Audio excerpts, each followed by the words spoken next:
I've got 4 projects that we are going to do for spring using some really fun decoupage techniques and a few other bonus techniques.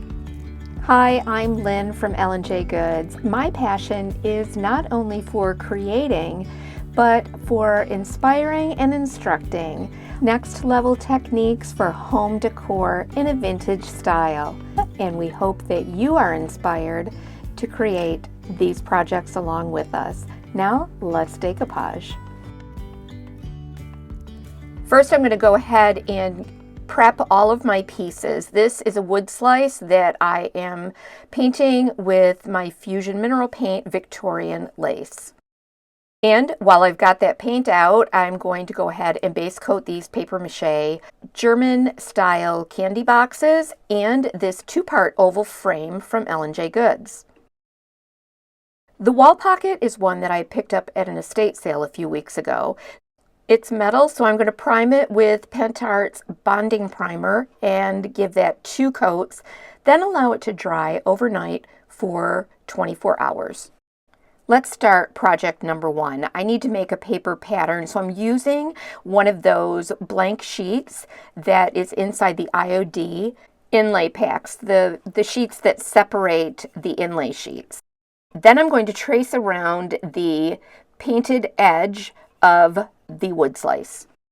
I'm going to use Pixie Spray to spray over my A4 size Decoupage Queen paper. This is PERCIVAL. Isn't he a most wonderful spring bunny? Then I press my paper pattern into place and cut the 2 pieces together, and then I'll have the perfect fit for the painted area of the wood slice.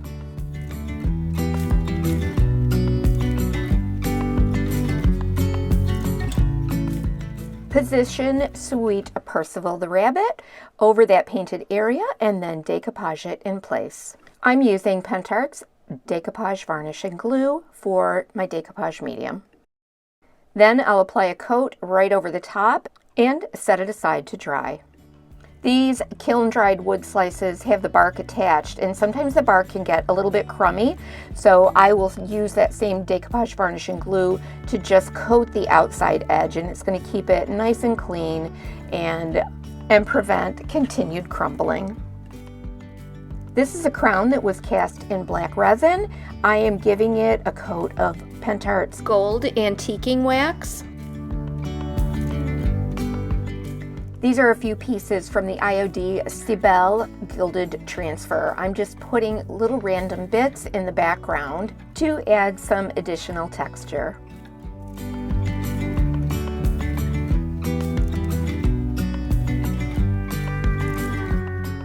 I've glued that crown in place with Titebond Quick and Thick, and I'm going to give it another little bit of gold from the PENTART Gold Wax.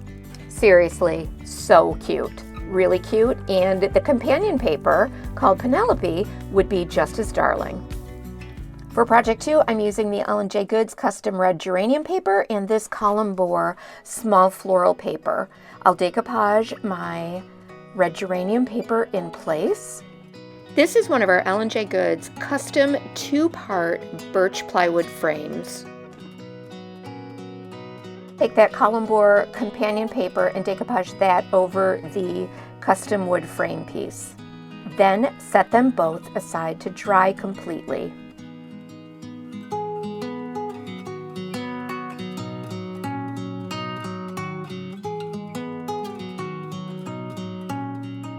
When they're dry, I take my little X-Acto knife and trim away the center of the oval. Set that little oval piece aside then, because you'll be able to use that for another project. Then sand away the excess around the outside edges of both of these frame pieces for a nice clean finish.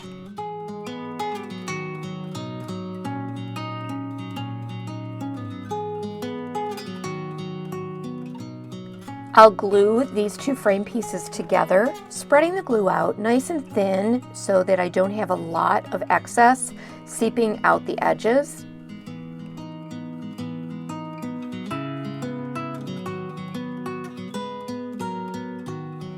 and then use some nice heavy pinch clamps to hold the frame in place while the glue dries.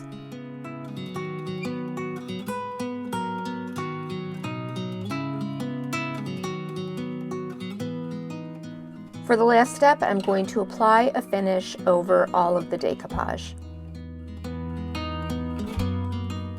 And for the final last step, I will paint the edge of the frame piece.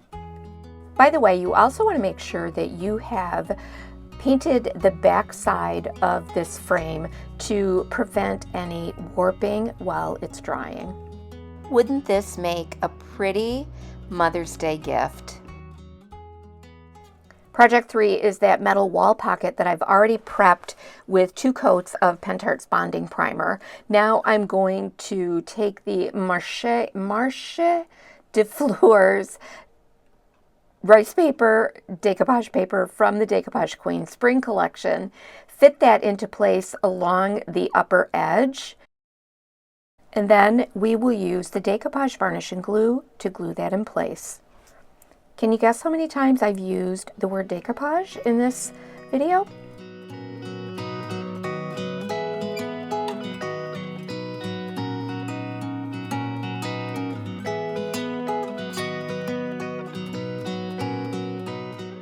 After this has dried completely, I will go ahead and sand those edges for a nice clean finish.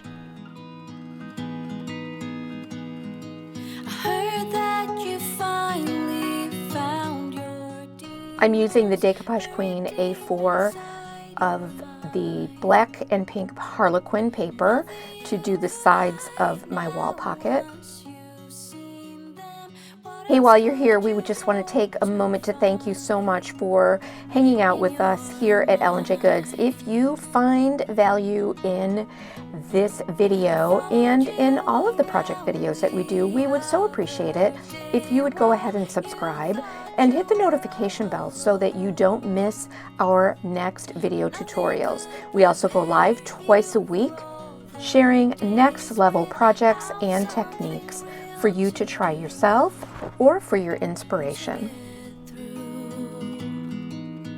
While you're here, we'd love it if you would go ahead and like this video and leave us a comment. Are you still excited about doing decoupage?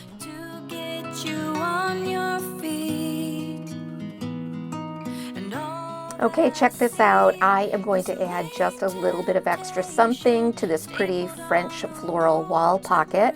This is PENTART's Heavy Body Gel and PENTART's Art Mica in Peach Rose. I'm going to mix a little bit of that mica powder into the Heavy Body Gel, then use a palette knife to apply that gel through this Decoupage Queen Harlequin stencil.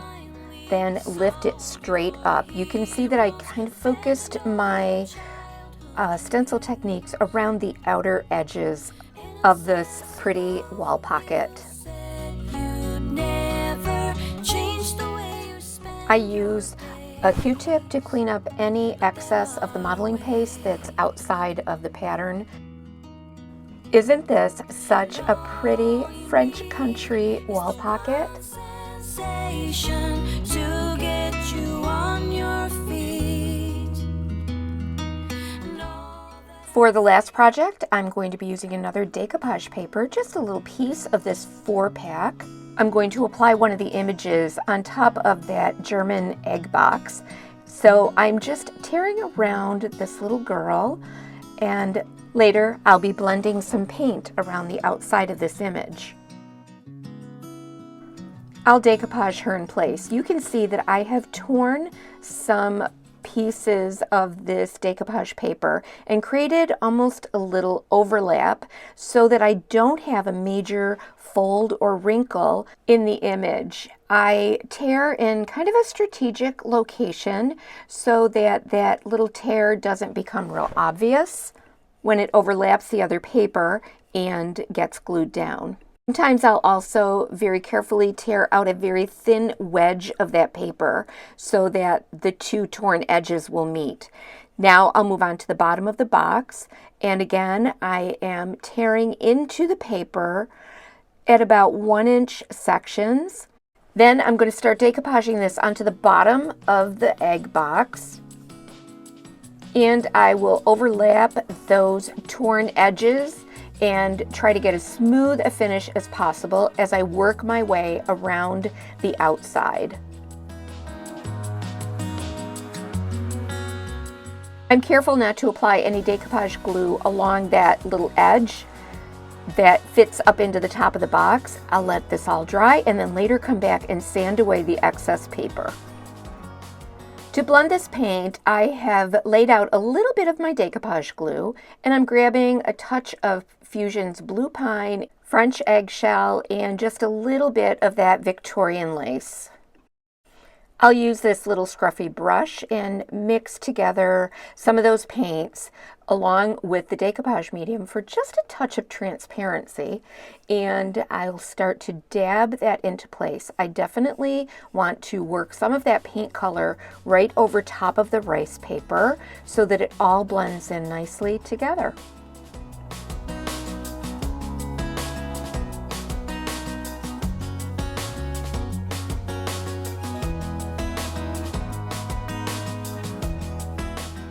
After the paint has dried completely, I'm going to add a little bit of velvet trim. This is from the Tim Holtz Cool Trims collection of velvet ribbon.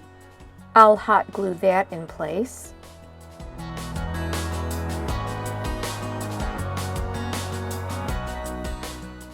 And add a few little velvet millinery flowers. You'll notice that I painted the inside of my box with a pretty metallic paint that I created from PENTART's Pigment Fix and the PENTART Rose mica powder. Here I'm tearing away just a little bit of the lettering that was on this Easter Kids decoupage paper, and I'll apply these two pieces to the top of the box. I'm going to finish off the box with our FUNKITURE Gloss Marine Grade Varnish for an extra durable finish. This is such a pretty heirloom piece, and it reminds me so much of those vintage or antique German egg boxes that held candy so many years ago. I sure hope that you've enjoyed each of these projects as much as I've enjoyed sharing them with you.